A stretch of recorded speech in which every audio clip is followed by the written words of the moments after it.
வணக்கம். GS astrology Gautham Dineshkumar from Virudhunagar. எல்லோருக்கும் இனிய மாலை வணக்கம். எல்லாரும் நல்லா இருக்கீங்களா? ரொம்ப நாள் ஆச்சு, நம்ம லாங் வீடியோ பேசி ரொம்ப நாள் ஆச்சு. ஸோ அடுத்தடுத்த அப்பாயின்மெண்ட்ஸ் நமக்கு போயிட்டு இருக்கு, ப்ளஸ் ஆன்லைன் கிளாஸ். இது போக வேற ஒரு அஸ்ட்ராலஜர் ஆப்ல நான் ஒர்க் பண்ணிட்டு இருக்கிறதுனால வீடியோ போடுறது இதுல எல்லாம் ரொம்ப நல்லா பண்ண முடியறதில்ல. ஷார்ட்ஸ் மட்டும் சின்ன சின்னதாக நம்ம எடிட் பண்ணி போட்டுட்டு இருக்கிறோம். எல்லாரும் பார்த்துருப்பீங்க. ஓகே, இந்த சேனலை சப்ஸ்கிரைப் பண்ணாதவங்க சப்ஸ்கிரைப் பண்ணிக்கோங்க, லைக் பண்ணாதவங்க லைக் பண்ணுங்க, ஷேர் பண்ணுங்க. சரி, இப்போ நம்ம வீடியோக்குள்ள போகலாம். இன்னைக்கு நம்ம பார்க்க போறது ஒன்றும் இல்லைங்க, குரு பயிற்சி 2026 குரு பயிற்சி எப்படி இருக்கும் எல்லா ராசிக்கும் அப்படிங்கிறத நம்ம ஒரு ஷார்ட் அண்ட் ஸ்வீட்டா பேசி முடிச்சிடறேன். ரொம்ப இன்னைக்கு வளன்னு சொல்ற அளவுக்குலாம் நம்ம போகல. ஷார்ட்டா எல்லா ராசிக்கு எப்படி எப்படி இருக்குங்கிறத நம்ம சொல்லிடலாம். ஸோ இதை ஒரு டிஸ்க்ளைமரோட சொல்லிடுறேன். இது வெறும் கோச்சார பலன்களை வச்சு சொல்லக்கூடிய ஒரு பலன்கள். இதை நம்மளோட ஹாரோஸ்கோப்ல உங்களுடைய தசாபுத்தி என்னவோ அதுக்கு தக்கன மாதிரி பலன்கள் இருக்கும். சரியா? தசாபுத்தி நல்லா இருந்துச்சுன்னா இதுல வர்றது கொஞ்சம் நல்லா உங்களுக்கு லிஃப்டிங் கொடுக்கும். சப்போஸ் தசாபுத்தி அப்படி சரியான அமைப்புல இல்லை அப்படின்னா அந்த அளவுக்கு வேலை பார்க்காது. சரிங்களா? ஸோ 10 to 15% கோச்சார பலன்கள் எடுத்துக்கோங்க. மற்றபடி இதை ஃபுல்லா எடுத்து அப்ளை பண்ணாதீங்க. சரிங்களா? ஓகே, ஃபர்ஸ்ட் நம்ம பார்க்க போற ராசி மேச ராசி. மேச ராசிக்கு குரு பயிற்சி ஆகிறது 4ஆம் இடத்துக்கு வராரு. 3ல இருந்து, அதாவது தைரிய வீரிய ஸ்தானத்துல இருந்து 4ஆம் இடத்துக்கு வராரு, சுகஸ்தானத்துக்கு. ராசியோட சுகஸ்தானத்துக்கு வரும்போது என்ன ஆகும்? சுக மேன்மைகள் வளர்ச்சி அடையும், நல்ல சுபகாசியா வாழக்கூடிய ஒரு அமைப்பை கொடுப்பாரு. மேஷ லக்னத்துக்கு 9, 12 கூடிய குரு 4ல உச்சமாகிறது மிக அற்புதமான ஒரு அமைப்பு. வண்டி, வீடு, மனை இதெல்லாம் வாங்குறதுல நிறைய சில வாய்ப்புகளை ஏற்படுத்தி கொடுப்பார். 4ல இருக்க குரு 8ஆம் இடத்தை பார்ப்பார், 10ஆம் இடத்தை பார்ப்பார், 12ஆம் இடத்தை பார்ப்பாருங்கும் போது 8ஆம் இடத்துக்கு உண்டான பலன் வெளிநாட்டு வாழ்க்கை, திடீர் அதிர்ஷ்டம், திடீர் பணம்ங்கிற மாதிரி நல்ல இன்சிடென்ட்ஸ். அது சுபத்தன்மையா நடக்கும். 8ஆம் இடத்தோட சுபத்தன்மையா நடக்கும். வெளிநாட்டு வேலைக்கு தேடிட்டு இருக்கிறவங்க இந்த நேரம் தாராளமா அப்ளை பண்ணலாம்.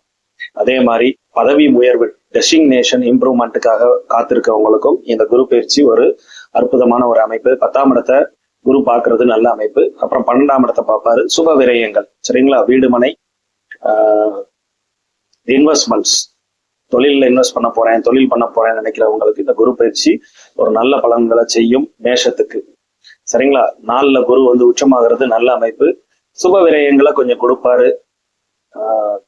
பதவி முன்னேற்றம் கண்டிப்பா இருக்கும். ஏன்னா 10ஆம் இடத்தை அவர் பார்க்கறதுனால நிச்சயமா அது ஒரு நல்ல பலன்.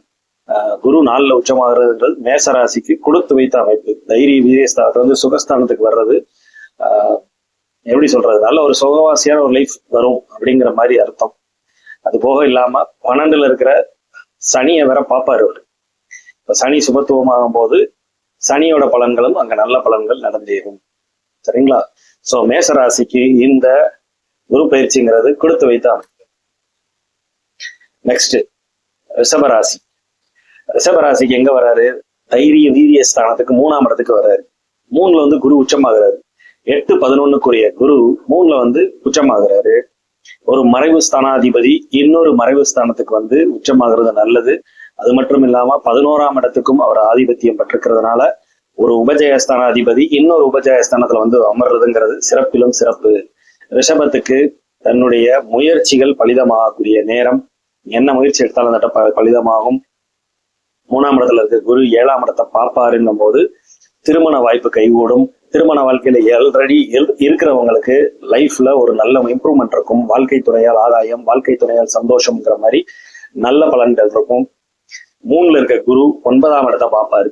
9ஆம் இடம் என்ன? பாக்கியஸ்தானம். பாக்கியம், அதிர்ஷ்டம் தேடி வரும். தந்தை ஆதி வர்க்கம் மூலமாக உதவிகள் கிடைக்கும். தந்தை மூலமா உதவிகள் கிடைக்கும்.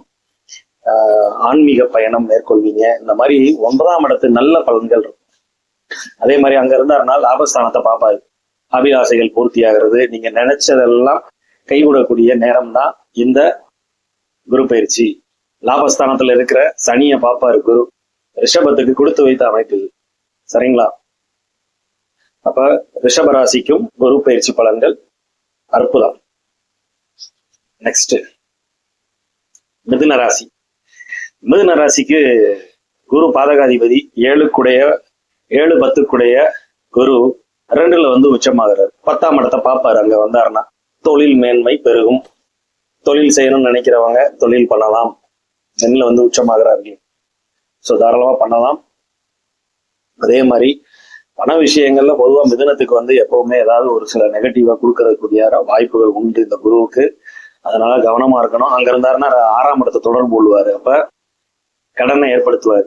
வளர்ச்சிக்கான கடன், முன்னேற்றத்துக்கான கடன்கிற மாதிரி இருந்தாலும் கூட பண விஷயங்கள்ல கொஞ்சம் கவனமா இருக்கணும். குரு நல்லவர் இல்லையா உங்க லக்னத்துக்கு. ஸோ அவர் மறையாம தான் வந்து உச்சமாகிறாரு. இந்த 7ஆம் வீட்டுக்கு மறைஞ்சிருவாரு, 10ஆம் வீட்டுக்கு அவர் மறைய மாட்டார். அப்ப அதுல கவனமா இருக்கணும். 8ஆம் இடத்தை பார்ப்பாரு. 2ஆம் இடத்துல இருந்தாருன்னா 8 சுபத்துவமாகும். அப்ப வெளிநாட்டு வாழ்க்கைக்கு ட்ரை பண்ணிட்டு இருக்கிறவங்க ட்ரை பண்ணலாம். திடீர் அதிர்ஷ்டம், திடீர் பணம்ங்கிற மாதிரி ஏதோ ஒரு நல்ல பலன்கள் இருக்கத்தான் செய்யும் அங்க இருந்து அவர் உட்காரும் போது. சரிங்களா? 10ல இருக்கிற சனியை பார்ப்பாருங்கும் போது உங்களுக்கு தொழில் மேன்மை இருக்கும். வேலையில இருக்கிற சிக்கல்கள்லாம் கொஞ்சம் கொஞ்சமா விலக ஆரம்பிக்கும் இந்த மிதுன ராசிக்காரங்களுக்கு. சரிங்களா? இருந்தாலும் கடன் விஷயங்கள்லையும் பண விஷயங்கள்லையும் கண்டிப்பாக வந்து கவனம் வந்து இருக்கத்தான் செய்யணும். ஸோ இது மிதுனத்துக்கு உண்டான. நெக்ஸ்ட் கடகராசி. கடகராசிக்கு குரு அற்புதமான அமைப்பு. 6-9 பாக்கியாதிபதி ராசியில வந்து அமர்றதுங்கிறது அற்புதமான அமைப்பு. அங்க இருந்தாருன்னா அவர் பாக்கியஸ்தானத்தை நேரடியா தொடர்பு கொள்வாரு. அது ரொம்ப சிறப்பான அமைப்பு குருவுக்கு. குரு ராசியில இருந்தாருன்னா 5ஆம் இடம், 7ஆம் இடம், 9ஆம் இடத்தை பார்ப்பாரு. 5ஆம் இடம் காதல். அப்ப கௌரவம், புகழ், காதல் இது மாதிரி விஷயங்கள்ல ஜாதகருக்கு பாசிட்டிவா இருக்கக்கூடிய ஒரு அமைப்புகள் உண்டு. அடுத்து என்ன, 7ஆம் இடத்தை குரு பார்க்கிறாருங்கிற போது வாழ்க்கை துணை, கல்யாணம் அமையாதவங்களுக்கு கல்யாணம் அமைகிறது, குழந்தை கிடைக்காதவங்களுக்கு குழந்தை கிடைக்கிறது. இந்த 5ஆம் இடத்தை அவர் குரு பார்க்கறதுனால பாக்கியம்ங்கிறது அப்பா மூலமா வரக்கூடிய, தந்தை ஆதி வர்க்கம் மூலமா வரக்கூடிய நல்ல பலன்களும் அங்க இருக்கவே செய்யும். கடகத்துக்கு இருக்கிறதுலேயே அதிக மார்க் இந்த குரு பயிற்சி. ராசியில குரு வர்றதுங்கிறது ஒரு சேஃப்டி. ராசியில குரு வர்றது, ராசியை குரு பார்க்கறது, 5ஆம் இடத்தை குரு பார்க்கறது, 9ஆம் இடத்தை குரு பார்க்கறதுங்கிறதெல்லாம் ஒரு மிகப்பெரிய ஒரு நல்ல அமைப்பு. ஸோ கடகத்துக்கு கொடுத்து வைத்த அமைப்புனே சொல்லலாம் இந்த குரு பயிற்சி. நெக்ஸ்ட் சிம்மம். சிம்ம ராசிக்கு 5-8 12ல வந்து உச்சமாகிறார். சுப செலவுகளை கொடுப்பாரு. சுப செலவுகளை, சுப விரயங்களை கொடுப்பாரு. இப்ப அடுத்துக்கு வருத ராகு கேது பயிற்சி, இதை சேர்த்தேதான் அதுல பாத்துக்கணும். ராகு கரெக்டா இப்ப குரு அங்க உட்கார்ந்துருக்காருன்னா ராகு அப்படி மகரத்துல இறங்குவாரு, கேது அப்படி மேல ரிவர்ஸ்ல ஏறுவாரு. அப்ப இதையும் சேர்த்துதான் நீங்க வந்து இதுல மிக்ஸ் பண்ணிக்கணும். எல்லா ராசிக்குமே குரு கேதுவோட கிட்டத்தட்ட நிறம் கிரகணம் ஆகக்கூடிய ஒரு அமைப்பெல்லாம் வரும். அந்த பலன்களும் இதுல சேர்ந்துதான் இருக்கும். சரிங்களா? குருனால என்னங்க, பெரும் பணம், அப்புறம் குழந்தைகள், கௌரவம், புகழ், இதுல ஏதாவது ஒரு நெகட்டிவ் வர ஆரம்பிக்கும். அந்த கேதுவும் ராகுவும் எப்படி வர்றது அதுதான் இருக்குமே தவிர மற்றபடி உங்களுக்கு பெரிய ஒன்றும் நெகட்டிவ் இருக்காது. ஆனா சுப விரயங்கள் கண்டிப்பா இருக்கும். சிம்மத்துக்கு 12ல இருந்தாருன்னா என்ன பண்ணுவாரு, 4ஆம் இடத்தை பார்ப்பாரு, 6ஆம் இடத்தை பார்ப்பாரு, 8ஆம் இடத்தை பார்ப்பாரு. 6 பார்க்கறது கடன் வளரும், வளர்ச்சிக்கு உண்டான கடனா இருக்கும். லக்ன சுபர், அதாவது ராசிக்கு சுபர் இவர் சிம்ம ராசி. அதனால அங்க வர்றது நல்ல பலன்களே. 4ஆம் இடம் வண்டி வாங்குறது, வண்டி வாங்கினா வாங்கலாம். அதாவது வீடு கட்டுறதுக்கு உண்டான பிளான் போடலாம். வீடு கட்ட போறீங்க அப்படின்னா அதுக்குண்டான வேலைகளை ஸ்டார்ட் பண்ணலாம். இன்வெஸ்ட்மெண்ட்ஸ் பண்ணலாம். சரிங்களா? ஸோ இதெல்லாம் வந்து சிம்மத்துக்கும் உண்டான நல்ல பலன்களே. ராகு கேது பயிற்சி அடுத்து வரும்போது அந்த பலன்களும் இதுல சேர்ந்து அஃபெக்ட் பண்ணும். சரியா? இது போக உங்க தசாபுத்தியும் பார்த்துக்கணும். உங்க தசாபுத்தி நல்லா இருந்துச்சுன்னா பாசிட்டிவா இருக்கும். தசாபுத்தியில இது இல்லைன்னா ஒன்றும் அவ்வளோ டிஃபரன்ஸ் எல்லாம் தெரியாது. சரிங்களா? ஓகே, சிம்மம் நல்ல பலன்கள் ஓகே அப்படின்ற மாதிரி. சரியா? அடுத்து கன்னி ராசிக்கு நம்ம மிதுனத்துக்கு சொன்ன மாதிரிதான் குரு வந்து பாதகாதிபதி. 7 மற்றும் 4 மற்றும் 7 இப்ப பாதக ஸ்தானத்துக்கு கரெக்டா அந்த இதுல வர்றாரு, 11ஆம் இடத்துக்கு வர்றாருங்கும் போது லாபஸ்தானத்துக்கு வர்றது நல்ல விஷயம். 7 லாபத்துக்கு வர்றாருங்கிறது நல்லது. அங்க இருந்தாருன்னா என்ன பண்ணுவாரு, 3ஆம் இடத்தை பார்ப்பாரு, 5ஆம் இடத்தை பார்ப்பாரு, 7ஆம் இடத்தை பார்ப்பாரு. இதெல்லாம் நல்ல விஷயம். முயற்சிகள் பலிதமாகிறது, திருமணத்துக்கு பார்த்துட்டு இருக்கிறவங்களுக்கு திருமணம் அமைகிறது, குழந்தை பாக்கியம் வேணும்னு நினைக்கிறவங்களுக்கு குழந்தை பாக்கியம் கிடைக்கிறதுங்கிற மாதிரி நல்ல பலன்கள் இருக்கும். 7 குடையவன் 11க்கு வர்றாருங்கிறது நல்ல விஷயம். அபிலாசைகள் பூர்த்தியாகும். இதெல்லாம் நல்ல விஷயம் அங்க வர்றது. கன்னிராசிக்கு குரு பயிற்சி பலன்கள் சூப்பர்னே சொல்லலாம். ஒன்றும் பெரிய நெகட்டிவ் கிடையாது. அங்க இருக்கிற சனியை பார்ப்பார். 7ல இருக்கிற சனியை பார்க்கும் போது சனி சுபத்துவமானார்னா வாழ்க்கை துணையுடன் இருந்த மோதல்கள் கொஞ்சமா குறைஞ்சிக்கிட்டு வரும். வீட்டுல இருந்த கசகசப்புகள் கொஞ்சமா குறையும். ராகு கேது பயிற்சி வரும்போது, கேது நெருங்கும் போது ஒரு சில நெகட்டிவ்ஸ் அந்த நேரம் இருக்கத்தான் செய்யும். ஏன்னா பாதகாதிபதி வேலையை கவர்ந்து செய்வார் கேது. ஸோ அந்த டைம் வரும்போது அதை பார்த்துக்கலாம். சரிங்களா? ஸோ கன்னிராசிக்கு நல்ல பலன்களே. நெக்ஸ்ட் துலாம். துலாமுக்கு குரு 10ல வராரு. இந்த துலாம் ராசிக்காரங்க நிறைய பேர், ஐயோ குரு 10க்கு வராரு சார், வேலையை பதவியை கெடுத்துருவாரோ, வேலையை பறிச்சிருவாரோ, ஏதாவது ஆயிருமோ அப்படின்னு சொல்லிட்டு என்கிட்ட நிறைய பேர் கேட்டவங்க உண்டு. அப்படிலாம் இல்லை, பயப்படாதீங்க. சரிங்களா? குரு தனிச்சு உட்கார்ந்தாருன்னு தான் அந்த பிரச்சனை. குருவுக்கு திரிகோணத்துல சனி உட்கார்ந்து இருக்கிறாரு. ஸோ அதனால அப்படி ஒன்றும் பெரிய கெடுபலன்களா இருக்காது. சரிங்களா? குரு தனிச்சு உட்கார்ந்தாதான் பிரச்சனை. கேந்திர திரிகோணத்துல ஆள் இருந்துட்டாங்கன்னா அப்படி ஒன்றும் பெரிய நெகட்டிவ் கிடையாது. சரிங்களா? 10ல வரும்போது பதவி மேன்மைகள் இருக்கும். தொழில் பண்றவங்க, தொழில் பண்ணணும்னு நினைச்சிட்டு இருக்கிறவங்களுக்கு தொழில் பண்ணலாம். 10ல இருந்தாருன்னா 2ஆம் இடத்தை தொடர்பு கொள்வார். குடும்பஸ்தானத்தை, குடும்பத்தாரோட ஒத்துழைப்பு, தனம், பொருளாதாரம், முன்னேற்றம், சேவிங்ஸ், இதெல்லாம் நல்லபடியா ஒரு அமைப்பு கிடைக்கும். 2ஆம் இடத்தை குரு பார்க்கறது. 4ஆம் இடம் அஷ்யூஷல், நம்ம சொன்ன மாதிரி வண்டி, மனை, அதாவது இன்வெஸ்ட்மெண்ட்ஸ், இதுக்கெல்லாம் உகந்தது.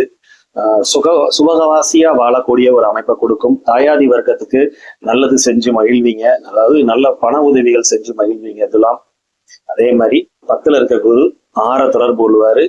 அங்க இருக்கிற சனியை சுபத்துவப்படுத்துவார். அப்ப வேலையில இது நாள் வரைக்கும் இருந்த சிக்கல்கள் நீங்க ஆரம்பிக்கும். வேலையில ஒரு நல்ல ஃப்ரீ பார்த்தா போக ஆரம்பிக்கும். பதவியெல்லாம் கெடுக்க மாட்டாரு. பதவி முன்னேற்றம்லாம் கிடைக்கும். சரியா? துலாம் பயப்பட தேவையில்லை. ஓகே. நெக்ஸ்ட் விருச்சிகம். கடகத்தை சொன்ன மாதிரி விருச்சிகம் ஒரு கொடுத்து வைத்த அமைப்பு. ஏன்? பாக்கியஸ்தானத்துல குரு வர்றாரு. பாக்கியஸ்தானத்துல வந்து உச்சமாகிறார். 2, 5 குடையவர் 9ல வந்து உச்சமாகிறார். அதாவது விருச்சிகத்துக்கு ஒரு சூப்பர் மோஸ்ட் பிளானட் அப்படின்னா குரு தான். கொடுத்து வைத்த அமைப்புனே சொல்லலாம் குருவை. குரு மட்டும் கெட்டாம இருந்துட்டாரு. விருச்சிக லக்னக்காரங்க, விருச்சிக ராசிக்காரங்க டாப் மோஸ்ட். 2, 5 கூடையவர் பாக்கியஸ்தானத்துக்கு வர்றது கொடுத்து வைத்த அமைப்பு. ராசியை குரு பாக்குறாருங்கிறது ஒரு பாதுகாப்பு கவசம் மாதிரி. சோ அங்க இருக்க சனியை வேற பார்ப்பாரு, 5ல இருக்கிற சனிய. அப்ப இந்த மாதிரி காதல் தோல்வியில நிறைய துவண்டு போன ஆளுகளுக்கு இது வந்து வரப்பிரசாதமான பீரியடு. விருச்சிக ராசிக்காரங்க இந்த 5ல சனி வரும்போது நிறைய லவ் ஃபெயிலியர்ஸ். அந்த குரு அங்க பார்த்தாரு அப்படின்னா அதுல வர்ற சண்டை சச்சரவுகள் கொஞ்சம் குறைய ஆரம்பிக்கும். சரிங்களா? 3ஆம் இடத்தை குரு பார்ப்பார். உங்கள் முயற்சிகள் பலிதமாகும். ராசியை குரு பார்க்கறது நல்ல அமைப்பு. சோ விருச்சிகத்துக்கு அற்புதமான ஒரு அமைப்புனே சொல்லலாம். பேர், புகழ், கௌரவம்னு நல்ல பலன்களை இந்த விருச்சிக ராசிக்காரங்க இந்த குரு பயிற்சியில அற்புதமா அனுபவிக்கக்கூடிய ஒரு 1 இயர் வந்து சூப்பர் ஜாக்பாட் அப்படின்னே சொல்லலாம். விருச்சிக ராசிக்கு நல்ல அமைப்பு. அடுத்து தனுசு. தனுசுக்கு குரு பகவான் ராசி அதிபதி 8க்கு போறாரு. அப்படி ஒன்றும் பெரிய நெகட்டிவ் கிடையாது. 8க்கு போறது என்ன? வெளிநாட்டு வாழ்க்கையை கொடுப்பாரு. அங்க போய் உட்காரும் போது 8ல போய் உச்சமாகிறாரு. 1, 4 குடையவர் 8ல போய் உச்சமாகிறார் குரு. நல்ல அமைப்பு தான். 8ல இருந்தாருன்னா என்ன பண்ணுவாரு? 2ஆம் இடத்தை பார்ப்பாரு. அப்ப தனம், பொருளாதாரம், குடும்பம், இது மாதிரி விஷயங்கள்லாம் நல்ல மேன்மையாகும். அதுல நல்ல ஒரு இம்ப்ரூவ்மெண்ட் கிடைக்கும். சரிங்களா? 4ஆம் இடம் வண்டி, வீடு, மனை, வாகனம், இன்வெஸ்ட்மெண்ட்ஸ், சுக மேன்மைகள், இதெல்லாம் ஜாதகருக்கு நல்லா இருக்கும். 8ல இருக்க குரு 12ஆம் இடத்தை தொடர்பு கொள்வார். வெளிநாட்டு வாழ்க்கைக்கு ட்ரை பண்ணிட்டு இருக்கிறவங்க, வெளிநாட்டு வேலைக்கு, வெளிநாட்டுல போய் செட்டில் ஆகணும்னு நினைச்சிட்டு இருக்கிறவங்களுக்கு இந்த குரு பயிற்சி தனுசு ராசிக்காரங்களுக்கு மிக ஒரு அற்புதமான ஒரு நேரம்னே சொல்லலாம். பொதுவாகவே குரு வந்து 8, 6, 12 எல்லாம் பாக்குறாரு அப்படின்னா சுப விஷயங்கள் நடந்தேறும். நோய் வந்தாலும் கட்டுக்குள்ள இருக்கும். கடன் வந்தாலுமே ஓரளவு கட்டுக்குள்ள இருக்கும். வேறு பாவகிரக சேர்க்கைகள் இல்லாத போது. சரிங்களா? தனுசுக்கு ஏற்கனவே 4ல இருக்கிற சனி கொஞ்சம் ஒரு மாதிரி நெகட்டிவ் பண்ணிட்டு இருக்கிறாரு. அர்த்தாஷ்டம சனி. அப்ப இந்த குரு பார்க்கும்போது அந்த பலன்கள்ல ஒரு சில மாறுதல்கள் இருக்கும். கொஞ்சம் அந்த தாக்கங்கள் குறையும். சனியோட தாக்கங்கள் கொஞ்சம் குறைய ஆரம்பிக்கும். ஸோ தனுசு ராசிக்கு பாசிட்டிவ். மகரம். மகரம் சேம் அஸ் இட் இஸ். நம்ம விருச்சிகத்துக்கும் நம்ம இதுக்கு சொன்ன மாதிரி, கடகத்துக்கு சொன்ன மாதிரி, மகரத்துக்கு ஒரு நல்ல அமைப்புனே சொன்னாலும் கூட குரு ஆதிபத்திய விசேஷம் இல்லாதவர். மகரத்துக்கு 3 மற்றும் 12 கூடையவர். 7க்கு வர்றாரு, ராசிக்கு 7ல உட்கார்றாரு. உச்சமாயி விரைய செலவை அதிகப்படுத்துவார். கண்டிப்பா செலவு அதிகமா இருக்கும். பண விஷயங்கள்ல பயங்கரமான செலவுகள் இருக்கும். செலவு பண்றதுக்கு முதல்ல பணம் வந்தா தானே செலவு பண்ணுவீங்க. அப்ப கண்டிப்பா பணம் கொடுப்பாரு. ராசியை குரு பார்க்கிறது காரக ரீதியா நல்லது. குரு பார்க்கிறது சேஃப்டி ஜோன். ஆனாலும் ஜாதகருக்கு என்ன பண்ணுவாரு, விரயத்தை கொடுப்பாரு. 3ஆம் அதிபதி 7க்கு வர்றாரு. அப்ப தொடர்பு ஸ்தானம் வலுக்கும். திருமணம் சார்ந்த விஷயங்கள், திருமணத்துக்காக ட்ரை பண்ணிட்டு இருக்கவங்க திருமணத்துக்கு முயற்சி பண்ணலாம். திருமண வாழ்க்கை அமையும். குரு அது மாதிரி ராசிக்கு 7ல வரும்போது இங்க இருந்தாருன்னா 11ஆம் இடத்தை பார்ப்பாரு. 11ஆம் இடம் அபிலாசைகள் பூர்த்தியாகிற ஸ்தானம். உங்களுடைய ஆசைகள் எண்ணங்கள் நிறைவேறக்கூடிய நேரம் இந்த மகர ராசிக்கு. 7.5 சனியில சனி போட்டு அடி துவைச்சதுல மகர ராசிக்கு இப்ப குரு பயிற்சி வரப்பிரசாதம்னே சொல்லலாம். என்ன ஆனா சுப செலவுகளை பயங்கரமா கூட்டுவாரு. அப்ப சுப செலவுகளை கூட்டுறதுக்கு என்ன பண்ணணும், பணம் கொடுத்தா தானே வரும். பணம் கொடுப்பாரு, அதை செலவும் பண்ணுவீங்க. பணம் நல்லா வர்றதுக்கு என்ன பண்ணணும், உழைச்சாதானே பணம் வரும். அப்ப உழைப்பின் மேன்மையை மேம்படுத்துவார். 3ஆம் இடத்துல இருக்கிற சனியை குரு பார்ப்பாருங்கும் போது சனி சுபத்துவமாகி உங்களுக்கு ஒர்க் ப்ரெஷரும் அதிகமா ஆகும். நல்லா வேலை செய்வீங்க, நல்லா சம்பாதிப்பீங்க, நல்லா செலவழிப்பீங்க. மகர ராசி கொடுத்து வைத்த அமைப்புனே சொல்லலாம். இந்த பண விஷயங்கள்ல மட்டும் கவனமா இருந்துக்கணும். அடுத்த ராசியில அப்படியே ராகு இறங்குவாரு கொஞ்சம் நாள்ல, அடுத்து வர ராகு கேது பயிற்சியில. சோ அப்ப இதெல்லாம் கவனத்துல வச்சுக்கணும். சரியா? அடுத்து கும்பம். கும்பராசிக்கு 6ஆம் இடத்துக்கு போறாரு. 2-11 கூடையவர் 6. 6ஆம் இடம் நான் அப்பயே சொன்ன மாதிரிதான். 6, 8 இந்த மாதிரி வளையத்துல எல்லாம் குருவோட தொடர்புகள் இருக்குன்னா சுபத்தன்மையா இருக்கும். அந்த 6ஆம் இடத்துக்கு உண்டான பலன்கள் சுபத்துவமா இருக்கும். 6ல குரு வரும்போது, 6ஆம் இடத்துக்கு குரு வர்றது வேலை வாய்ப்பு இல்லாம வேலை தேடிட்டு இருக்கவங்களுக்கு இது ஒரு வரப்பிரசாதமான ஒரு நேரம். கும்பராசிக்கு 6ல வரும்போது கடன் நோய் விஷயங்கள் கொஞ்சம் அதிகரிச்சாலும் கூட கட்டுக்குள்ள இருக்கும். 10ஆம் இடத்தை குரு பார்ப்பாரு. பதவி மேன்மைக்காக, பதவி உயர்வுக்காக வெயிட் பண்ணிட்டு இருக்கிறவங்களுக்கு இந்த குரு பயிற்சி சூப்பர்னே சொல்லலாம். 10ஆம் இடத்தை குரு பார்க்கறதுங்கிறது அந்த 10ஆம் இடம் வளரும். பதவி முன்னேற்றத்தை, டெசிக்னேஷன்ஸ், அவார்ட்ஸ், ரெகனைசேஷன் இதெல்லாம் 10. அப்ப இந்த இடத்த குரு பார்க்கறது நல்ல அற்புதமான ஒரு அமைப்பு. சரிங்களா? அடுத்து 6ல இருந்தாருன்னா 12ஆம் இடத்தை பார்ப்பாரு. வெளிநாட்டு வாழ்க்கைக்கு ட்ரை பண்ணிட்டு இருக்கிறவங்களுக்கு இந்த குரு பயிற்சி அது சாதகமாவே இருக்கும். கும்பத்துக்கு 2ஆம் இடத்தை பார்ப்பாரு. 2ல இருக்கிற சனி, பாத சனி ஓடிக்கிட்டு இருக்கு இந்த கும்பராசி. அப்ப அங்க இருக்கிற சனியை பார்த்து கொஞ்சம் சனியை சாந்தப்படுத்துவார் இந்த குரு.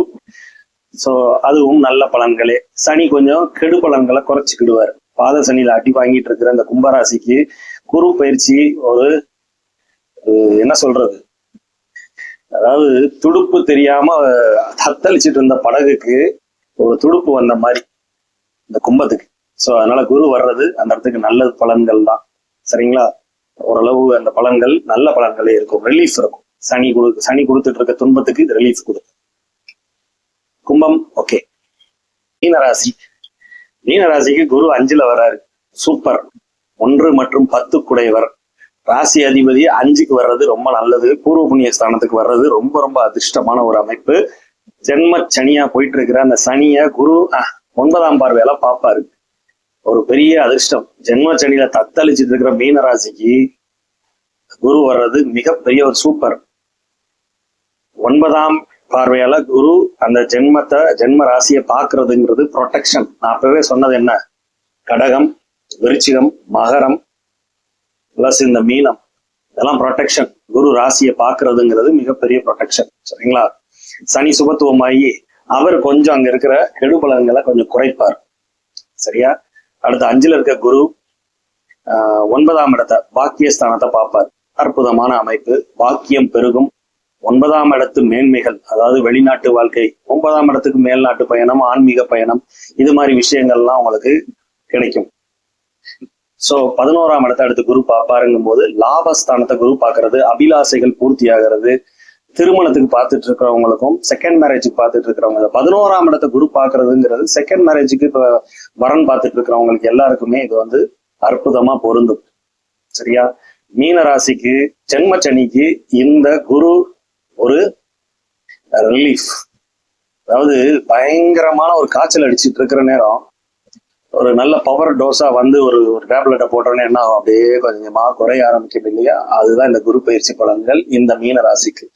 அப்படித்தான் வந்து குருவோட ஒரு அந்த உச்ச குரு பார்வை சனி மேல படும்போது சனியோட அந்த கொடூரத்தன்மை கொஞ்சம் குறைய ஆரம்பிக்கும். சரிங்களா? மீன ராசிக்கு நல்ல பலன்கள். ஸோ இதுதான் இந்த வருஷம் நம்ம குரு பயிற்சி பலன்களுக்கு உண்டான ப்ரெடிக்ஷன்ஸ். ஸோ இதுவும் நான் திரும்பவும் சொல்றேன், தசாபுத்தி அடிப்படையில உங்களுடைய பலன்கள் சற்று மாறுபடும். இதை பொருத்தி பார்த்துட்டு இப்படி இருக்கு அப்படி இருக்குங்கிறத விட தசாபுத்தி எப்படியோ அப்படி நல்லா இருந்துச்சுன்னா இந்த குரு பயிற்சி உங்களுக்கு சாதகமாக இருக்கும். சப்போஸ் தசாபுத்தியில அந்த அளவுக்கு இல்லை அப்படின்னா அதுக்குண்டான ரிசல்ட் தான் இருக்கும். சரிங்களா? தேங்க்யூ. நெக்ஸ்ட் அடுத்த இன்னொரு வீடியோல நம்ம எல்லாம் சந்திக்கலாம். அதுவரை உங்களிடம் விடைபெறுவது GS Astrology, Gautam Dineshkumar from the. Thank you.